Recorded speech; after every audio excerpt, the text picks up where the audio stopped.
Hello student, हम पढ़ रहे थे work energy and power chapter से रिलेटेड एनसीईआरटी सोल्यूशन कर रहे हैं। 1 से लेके 8 तक मैंने सोल्यूशन करा दिया है। इस वीडियो में मैं 9 से लेके 11 तक के सोल्यूशन आपको करवाऊंगी, ठीक है। तो हमारा 9th क्वेश्चन क्या है, a certain household has consume 250 unit of energy during a certain month, ठीक है। अ सर्टेन हाउसहोल्ड, किसी भी हाउसहोल्ड में क्या हो रहा है, has consume 250 unit of energy during a month. वो क्या कर रहा है, एक मंथ में 250 यूनिट एनर्जी क्या कर रहा है, अपने काम में ले रहा है, उतनी एनर्जी को यूज कर रहा है। कितनी एनर्जी को यूज कर रहा है, 250 यूनिट, ठीक है। कितनी एनर्जी यूज कर रहा है, 250 यूनिट्स, ठीक है। अब हाउ मच एनर्जी इज दस इन जूल, तो हमको क्या करना है, जो ये यूनिट है इसको हमें जूल में कन्वर्ट करना है। किस में कन्वर्ट करना है, जूल में। तो हमको ये पता होना चाहिए कि यूनिट की वैल्यू क्या होती है। यूनिट की वैल्यू होती है किलो वॉट आवर। क्या होती है, किलो वॉट आवर। अब जो ये किलो वॉट आवर है, इनकी वैल्यू पुट करेंगे और इनको सॉल्व करेंगे तो ये ऑटोमेटिकली किस में कन्वर्ट हो जाएगा, जूल में कन्वर्ट हो जाएगा, ठीक है। अब देखिए वैल्यू रखते हैं 250 इंटू किलो, मतलब क्या होता है 1000, और वॉट पावर की एसआई यूनिट होती है, और पावर की एसआई यूनिट क्या होती है, जूल पर सेकेंड, ठीक है। तो ये हम एक काम करते हैं, ये वॉट की जगह हम क्या रख देते हैं, जूल पर सेकेंड रख लेते हैं, इंटू आवर। आवर को अगर सेकेंड में चेंज करना होता है तो हम करते हैं 60 इंटू 60। अब 60 इंटू 60 क्यों करते हैं, क्योंकि जब 60 सेकेंड मिलते हैं तब 1 मिनट बनाते हैं, और जब 60 मिनट बनते हैं तब 1 आवर बनाते हैं, तभी हम 60 इंटू 60 करेंगे, ठीक है। हम क्या करेंगे, 60 इंटू 60 सेकेंड, ठीक है। सेकेंड से सेकेंड कट हो जाएगा तो ये किस में बन गया, ये जूल में बन गया, ठीक है। किस में बन गया, जूल। इस नंबर को आप सॉल्व करोगे तो उसके पीछे क्या लगेगा, जूल, ठीक है। अब हम इसे सॉल्व करेंगे तो ये आपका आएगा 25 इंटू 6 36 करेंगे तो ये 900, ठीक है। उसके बाद जितने भी जीरो है इनको काउंट कर लीजिए, 1 2 3 4 5 6, 1 2 3 4 5 6, और ये जूल, ठीक है। इसको हम ऐसे भी लिख सकते हैं 9 इंटू 10⁸8।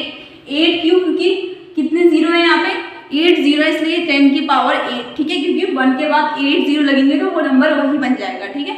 तो ये 9 इंटू 10⁸8 की पावर जूल, ठीक है। ये हमारा 250, अगर यूनिट को हम कन्वर्ट करेंगे ना तो ऐसे कन्वर्ट करेंगे, ये 250 यूनिट जो हमारी है वो 9 इंटू 10⁸8 जूल के बराबर है, ठीक है।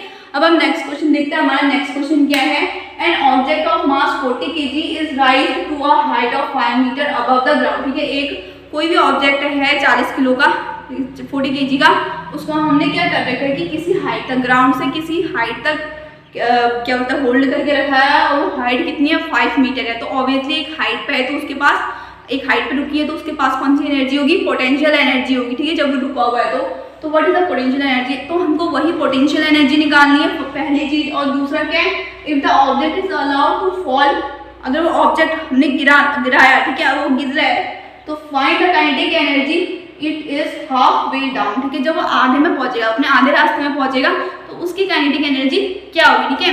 अब देखिए जब वो गिर रहा होगा तो उसकी जो पोटेंशियल एनर्जी है वो कम होती रहेगी और काइनेटिक एनर्जी क्या होगी, बढ़ती रहेगी, ठीक है। तो बीच में कुछ ना कुछ उसकी काइनेटिक एनर्जी होगी, वही हमको फाइंड करनी है। तो सबसे पहले हम पहला क्या फाइंड करते हैं, पोटेंशियल एनर्जी हम फाइंड कर लेते हैं। तो ये देखिए पोटेंशियल एनर्जी का फॉर्मूला क्या होता है, mgh, ठीक है। Mass into gravity into height, तो मास कितना है हमारा 40 kg इंटू ग्रेविटी हम कितना लेंगे, 10 मीटर पर सेकेंड स्क्वायर, 10 लेंगे, 10, ठीक है। ग्रेविटी हम कितनी लेते हैं, 10 लेते हैं, और हाइट हमें मेंशन कर रखी है 5। तो सिंपली इसको हमें कुछ नहीं करना है, हमें बस सीधे सॉल्व कर देना है। 520 इंटू ये हो गया 2000 जूल, ठीक है। कितना हो गया, 2000 जूल। अब देखिए बीच में क्या होगा, जब पोटेंशियल एनर्जी रास्ते में जब कम होती रहेगी तो वो जब बीच में पहुंचेगी तो उसकी पोटेंशियल एनर्जी कितनी बच जाएगी, जितनी है उसकी आधी बच जाएगी, और जो काइनेटिक है और जितनी बची हुई है वही क्या हो जाएगी, काइनेटिक एनर्जी में चेंज हो जाएगी। तो मतलब काइनेटिक एनर्जी क्या होगी, आधी हो जाएगी, ठीक है। कितनी होगी, आधी हो जाएगी, क्योंकि वो बढ़ेगी और पोटेंशियल एनर्जी कम होगी, ठीक है। तो सेकंड में क्या हो जाएगा, जो काइनेटिक एनर्जी होगी ना वो हाफ हो जाएगी, क्योंकि पोटेंशियल एनर्जी क्या हो रही है, कम हो रही है, और जितना वो कम होगी उसकी काइनेटिक एनर्जी उतनी बढ़ेगी। अब जब वो बीच में पहुंचेगी तो उसकी आधी क्या होगी, कम हो चुकी होगी, वो हाफ हो चुकी होगी अपनी। तो 2000 का हाफ कितना हो जाएगा, 1000 हो जाएगा, ठीक है। 1000 जूल इसकी कितनी होगी, काइनेटिक एनर्जी होगी half of the way, okay.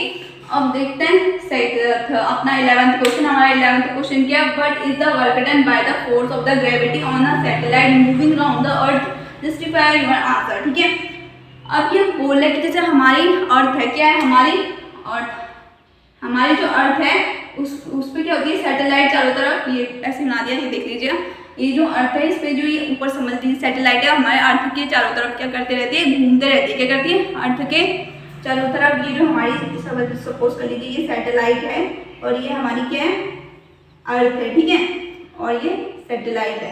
अब ये जो अर्थ है, ये जो सैटेलाइट है ये अर्थ के चारों तरफ घूमती है। तो ये जो अर्थ होता है उसके पास ग्रेविटेशनल फोर्स होता है, वो ग्रेविटी होती है, वो कोई भी चीज़ों को अपनी तरफ खींचती है।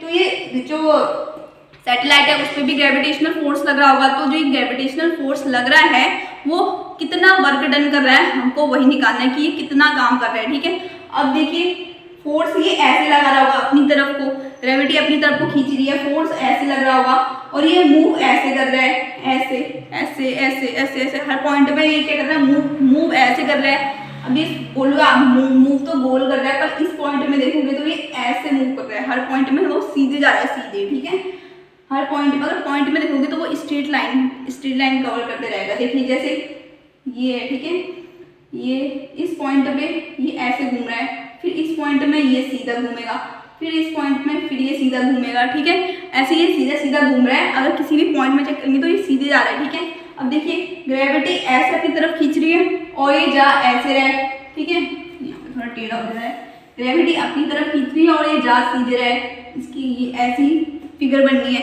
तो ये क्या हो रहा है, एक दूसरे के परपेंडिकुलर हो रहा है। इसका जो डिस्प्लेसमेंट हो रहा है, डिस्प्लेसमेंट और जो फोर्स लग रहा है वो क्या हो जा रहा है, परपेंडिकुलर हो जा रहा है। और ये चीज याद रखिए, जहाँ पे फोर्स और डिस्प्लेसमेंट परपेंडिकुलर हो जाएगा वहां पे वर्क डन क्या हो जाएगा, जीरो हो जाएगा। क्या हो जाएगा, वर्क डन जीरो हो जाएगा। ठीक है, तभी अगर वर्क डन अगर कुछ होता तो फिर जो ये सैटेलाइट है वो इसको अर्थ क्या करती है, अपनी तरफ को खींच लेती, तभी तो ये अपने क्या बोलते हैं सैटेलाइट है वो हमेशा आसमान में ही रहता है और अर्थ के चारों तरफ घूमता है और अर्थ पे आके नहीं गिरता है। ठीक है, ऐसे आप मून और अर्थ का भी एग्जांपल ले लेते हैं। अगर मून क्या होता है, वो अर्थ के चारों तरफ घूमता है, तो अगर अर्थ में अगर ग्रेविटेशनल फोर्स है तो वो क्या करती है, मून को अपनी तरफ खींच लेती है। पर ऐसा होता तो नहीं है ना, पर वो घूमते रहता है अर्थ के चारों तरफ। एक फोर्स लग रहा है, एक फोर्स तो लग रहा है जो उसको अपनी चारों तरफ खींच रहा है, पर वो वर्क डन कितना हो जा रहा है, जीरो हो जा रहा है, क्योंकि फोर्स और डिस्प्लेसमेंट क्या हो रहा है, एक दूसरे के परपेंडिकुलर, उसको बोलते हैं सेंट्रीपिटल फोर्स, जिसकी वजह से ये अर्थ पे आके नहीं गिरता है। ठीक है, तो आज का वीडियो लेक्चर हम यहीं फिनिश करते हैं।